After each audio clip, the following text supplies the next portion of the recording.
श्री राम। गुरुर्ब्रह्मा गुरुर्विष्णु गुरुर्देव महेश्वरा, गुरु साक्षात् परब्रह्म तस्मै श्री गुरुवे नमः। श्रीमद् भगवद गीता अध्याय 2 श्लोक है 46वां। 45वें श्लोक में भगवान ने कहा था कि अर्जुन से निर्द्वंद हो जा। ये बातें कही तो ऐसा होने से क्या लाभ होगा, इस श्लोक में भगवान बताते हैं। यावानर्थ उदपाने सर्वतः संप्लुतोदके, तावान् सर्वेषु वेदेषु ब्राह्मणस्य विजानतः। सर्वता यानी सब तरफ से, संप्लुतोद के परिपूर्ण महान जलाशय के प्राप्त होने पर, उदपाने छोटे गड्ढों में भरे जल में, यावान माने जितना, अर्थ प्रयोजन रहता है, अर्थात कुछ भी नहीं रहता। विजानता वेदों और शास्त्रों को तत्व से जानने वालों, जो इन्हें तत्व से जानते हैं कि इनका अभिप्राय क्या है, वेद किस लिए लिखे गए हैं और शास्त्र किस लिए लिखे गए हैं। ब्राह्मणस यानी ब्रह्म ज्ञानी का संपूर्ण वेदों में, वेदेश माने वेदों में, सर्वेश सभी संपूर्ण वेदों में, तावान उतना ही प्रयोजन रहता है, अर्थात कुछ भी प्रयोजन नहीं रहता है। सब तरफ से परिपूर्ण महान जलाशय के प्राप्त होने पर, छोटे गड्ढों में भरे जल में जितना प्रयोजन रहता है, अर्थात कुछ भी प्रयोजन नहीं रहता है जब बड़ा जलाशय प्राप्त हो जाता है, वैसे ही वेदों और शास्त्रों को तत्व से जानने वाले ब्रह्म ज्ञानी का संपूर्ण वेदों में उतना ही प्रयोजन रह जाता है, अर्थात कुछ भी प्रयोजन नहीं रह जाता है। जब भगवान को जान लिया, परमात्मा को जान लिया, तब ज्ञान तो तभी तक सहायक होता है जब तक हमें उस चीज़ की उपलब्धि नहीं होती, किसी चीज़ को पाने का ज्ञान। और जब पा लिया तो उस ज्ञान की उपयोगिता नहीं रहती है, फिर तो जो पाना था वो पा लिया और उस ज्ञान के द्वारा पाया, तो इसलिए उसका कोई प्रयोजन नहीं रह जाता है ब्रह्मज्ञानियों के लिए। यावानर्थ उदपाने सर्वता संप्लुतोदके, जल से सर्वथा परिपूर्ण, स्वच्छ, निर्मल और महान सरोवर के प्राप्त होने पर, जलाशय यानी सरोवर, बहुत विशाल सरोवर जो जल से, स्वच्छ जल से परिपूर्ण है, ऐसा प्राप्त हो जाने पर मनुष्य को छोटे छोटे जलाशयों से कोई लाभ नहीं होता, कोई उनकी आवश्यकता नहीं रहती, क्योंकि छोटे से जलाशय में अगर हाथ पैर धो लिया जाए तो उसमें मिट्टी धुल जाती, घुल जाएगी और वो जल पीला पीला हो जाएगा, मिट्टी रहती है, और वो फिर नहाने लायक नहीं रहेगा। स्नान उसमें करो तो मिट्टी वाला जल ऊपर ऊपर हो जाएगा, उससे नहाया नहीं जा सकता, स्नान नहीं कर सकता। और अगर उसमें स्नान किया जाए तो फिर वो और भी गंदा हो जाएगा, दूषित हो जाएगा, उससे हम कपड़े नहीं धो सकते, वस्त्र नहीं धुल सकते। यदि उसमें कपड़े धो भी लिए जाएं तो फिर वो जल पीने लायक नहीं रहता है, वो तो देखने में ही पीला गंदा लगेगा, मिट्टी से लिप्त रहेगा। परंतु महान सरोवर के मिलने पर उसमें सब कुछ कर लेते, नहाना भी हो जाता है, पानी भी पीना, कपड़े भी धोना। तो सब कुछ हो जाने पर भी वो जल निर्मल ही रहता है। वो इतना गहरा होता है, इतना विशाल होता है कि ये सब करने पर भी उसमें कोई अंतर नहीं आता। उसकी स्वच्छता, निर्मलता, पवित्रता वैसी की वैसी बनी रहती है। इसी प्रकार बताते हैं, जैसे जलाशय का जल स्वच्छ रहता है, ऐसे जो ब्रह्म ज्ञानी हैं उनमें सब क्रिया होते हुए भी कोई विकार नहीं उत्पन्न होता है। क्रिया हो, पदार्थ हो, सब कुछ वे क्रिया भी करते हैं, पदार्थ भी ग्रहण करते हैं जो उपयोगी है। तो उनमें कोई भी परिस्थिति, घटना, विकार उत्पन्न नहीं कर सकते। जैसा कि 70वें श्लोक में इसी में आगे आया है, आपूर्यमाण आगे आएगा।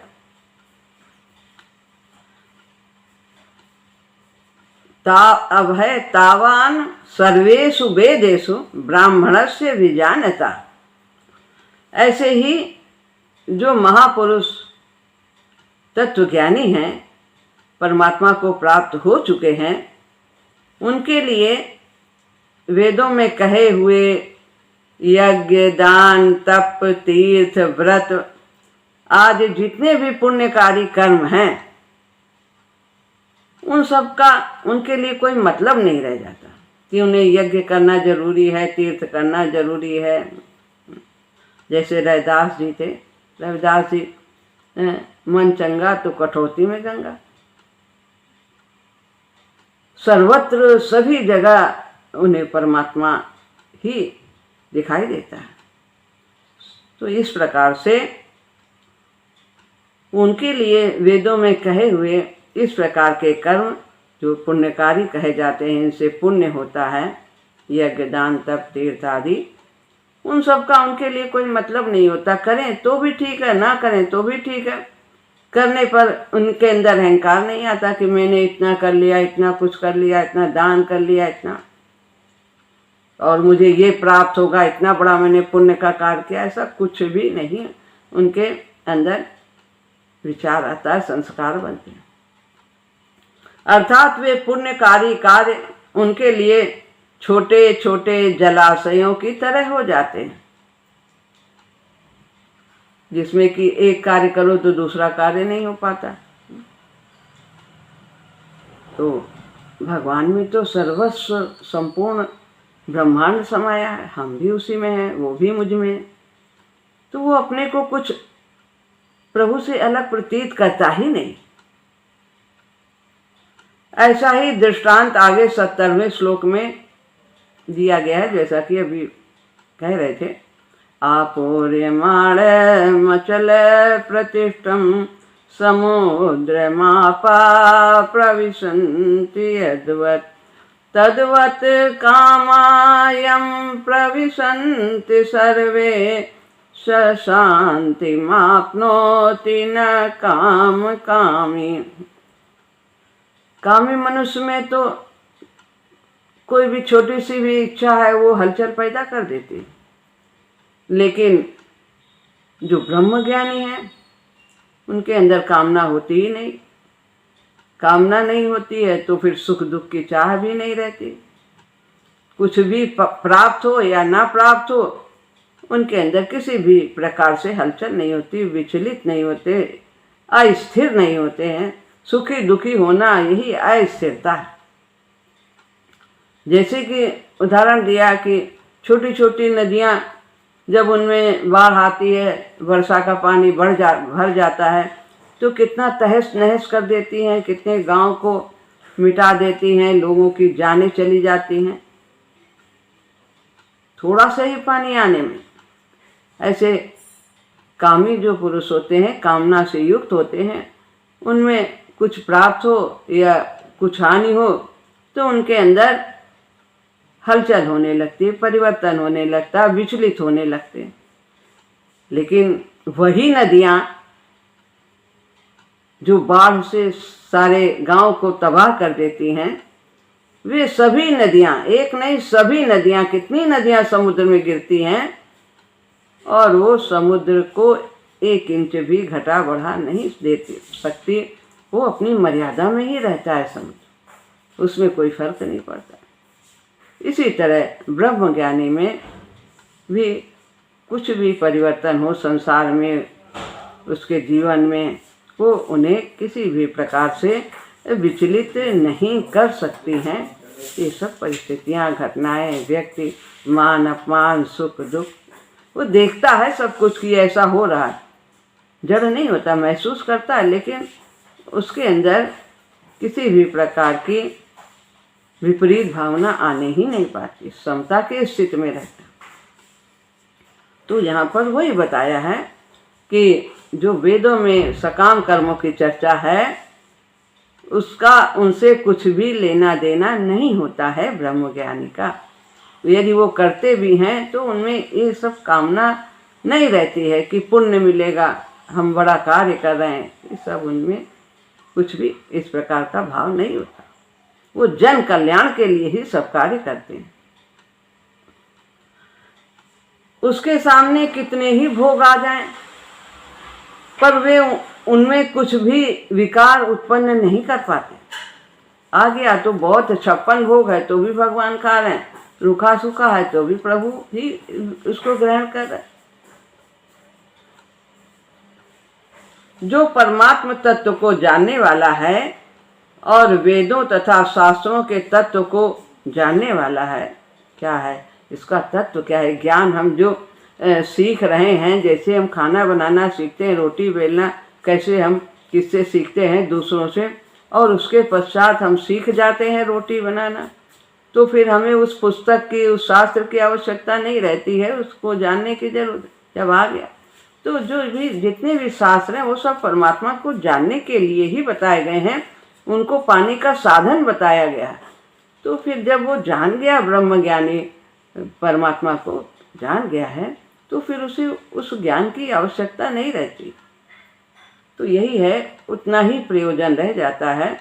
जैसे बड़े जलाशय के प्राप्त होने पर किसी को छोटे जलाशय का कोई भी प्रयोजन नहीं होता है, इसी तरह ब्रह्मज्ञानी को भी वेदों और शास्त्रों के इन बातों का, इन ज्ञान का कोई भी जो सकाम कर्म का वर्णन है, उनका कोई प्रयोजन रह ही नहीं जाता। तावान कहने का तात्पर्य है कि परमात्म तत्व की प्राप्ति होने पर वह तीनों गुणों से रहित हो जाता है। तीनों गुण रहते हैं, फिर भी होते हुए भी वे गुण उनको बांधते नहीं। हम कब गुणों से बनते हैं?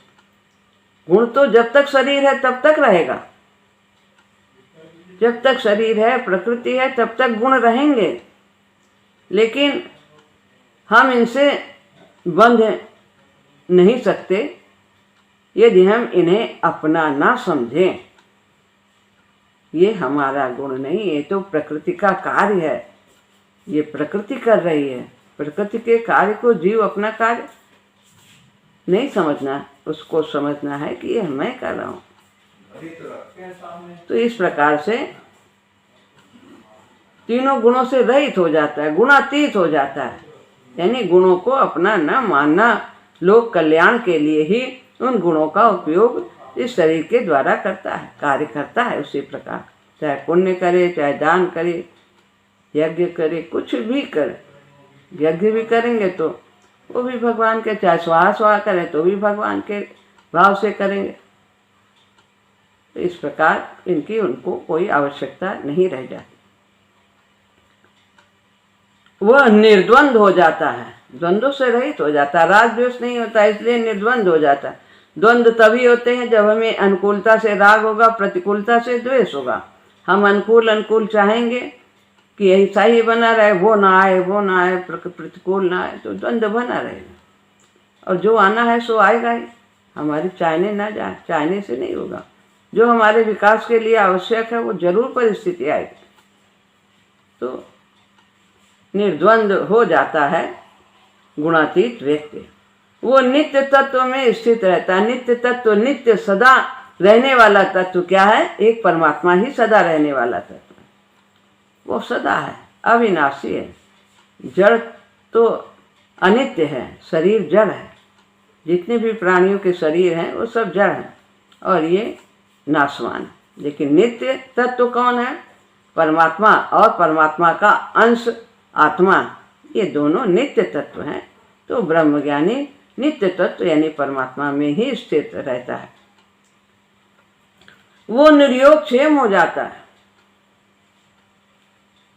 यानी कि अपने योगक्षेम की चिंता नहीं करता कि क्या चाहिए और उसकी रक्षा कैसे हो, चाहे सांसारिक चीज़ें हों चाहे पारलौकिक चीज़ें हों, उसको किसी चीज़ की चिंता नहीं होती कि हमें जीवन यापन के लिए क्या चाहिए। प्रयास करता है, कर्तव्य करता है, जो भी कर्तव्य करने में सहज रूप से प्राप्त होता है स्वीकार है, सहज स्वीकार, चिंता नहीं। शरीर को ऐसा नहीं कि अजगर की वृत्ति हो गई, बैठा रहा, चिंता नहीं, कोई नहीं। शरीर से जो उसका कर्तव्य कर्म है, जहाँ पर जिस आश्रम में है, वो अपने पूरे कर्तव्य का निर्वाह करता है। यदि वो बच्चा है, बालक है, तो अपना कर्तव्य करेगा, पति है तो अपना कर्तव्य करेगा, पत्नी भी अपने पूरे कर्तव्य का पालन करती है। इस तरह से जो भी हमारे संबंध है वो सभी का वो पालन करता है। कोई जरूरी नहीं कि सन्यासी हो जाए, जैसा जैसी परिस्थिति में है। अनेक ऐसे उदाहरण हैं। जनक जी हैं, देखिए गृहस्थ आश्रम के थे और विदेह कहे जाते। राजा अम्बरीश हैं, बहुत ऐसे उदाहरण जिन्होंने घर गृहस्थी में रहते हुए तपस्वियों से भी ज़्यादा उच्च स्थिति प्राप्त की। तो इस प्रकार वो निर्योगक्षेम हो जाता, अपने निर्वाण की भी वो चिंता नहीं करता कि कैसे मेरा शरीर छूटेगा, क्या होगा, कैसा होगा। नहीं, भगवान का नाम आएगा कि नहीं, प्रभु का स्मरण होगा कि नहीं, उसे जो करना है वो पूरा वो करता है। प्रभु का चिंतन करेगा, भगवान की सेवा करेगा, हर समय भगवान के सुमिरन में रहेगा, प्रत्येक कार्य भगवान के। बाकी तो सब भगवान करते हैं, हमें तो बस इतना ही करना है। अर्थात कोई वस्तु मिल जाए और मिली हुई वस्तु की रक्षा होती रहे, ये निर्योगक्षेम की चिंता ऐसा उसको नहीं होता है कि वो उन सब के लिए प्राप्ति के लिए चिंतित रहे और उससे कैसे रखा जाए इसके लिए वो चिंतित रहे। कुछ नहीं, सब कुछ कर्तव्य की दृष्टि से करता है। उसमें ऐसा भाव भी नहीं होता, वो सदा ही परमात्मा परायण होता है। परमात्मा भगवान के ही आश्रय उसका रहता है, उसी का सहारा रहता है, उसी के लिए अपनी सारी शक्तियों को वह लगाता चला जाता है। तो आज हम समय की कमी होने के कारण इधर एक ही आज श्लोक लेते हैं। दूसरा श्लोक बहुत बड़ा है तो उसमें टाइम ज़्यादा लगेगा और आप सब का समय बहुत कीमती है, सबका समय शेड्यूल होता है हर समय, अब इसके बाद क्या करना है क्या करना, तो इसलिए आज हम यहीं वाणी को विराम देते हैं। श्री राम।